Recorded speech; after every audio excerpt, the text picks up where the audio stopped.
నేను ఆంధ్రప్రదేశ్ హైకోర్టు న్యాయవాద సంఘానికి అధ్యక్షునిగా గెలిచినందుకు నరసాపురం పుర ప్రముఖులు, నరసాపురం కాపు పెద్దలు, కొండేటి కృష్ణ గారు, కోటిపల్లి సురేష్ గారు, పోలిశెట్టి సూరిబాబు గారు, వేణు గారు, బళ్ళ వెంకటేశ్వర్లు గారు, గుంసెట్టి సత్యనారాయణ గారు, వీరందరూ ఆధ్వర్యంలో వచ్చి నాకు అభినందనలు తెలియజేసినందుకు నా ధన్యవాదాలు మనస్ఫూర్తిగా తెలియజేసుకుంటున్నాను.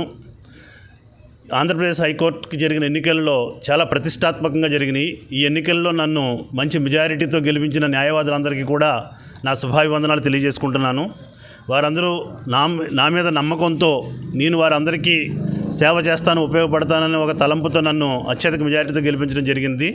వారి నమ్మకాన్ని నేను వమ్ము చేయనని, వారికి ఇప్పుడు రాష్ట్రం విడిపోయిన తర్వాత హైకోర్టులో అనేక సమస్యలు ఉన్నాయి. ఆ సమస్యలన్నిటికీ కూడా సత్వరమే పరిష్కరించి వాళ్ళందరికీ కూడా నేను మంచి చేస్తానని ఈ సభాముఖంగా మీ అందరికీ తెలియజేసుకుంటున్నాను. నరసాపురం నుంచి వచ్చి నన్ను ఇలాగ అభినందన తెలియజేసిన మన కాపు పుర ప్రముఖులు, పెద్దలందరికీ కూడా మరొకసారి నా ధన్యవాదాలు తెలియజేసుకుంటున్నాను. నమస్కారం.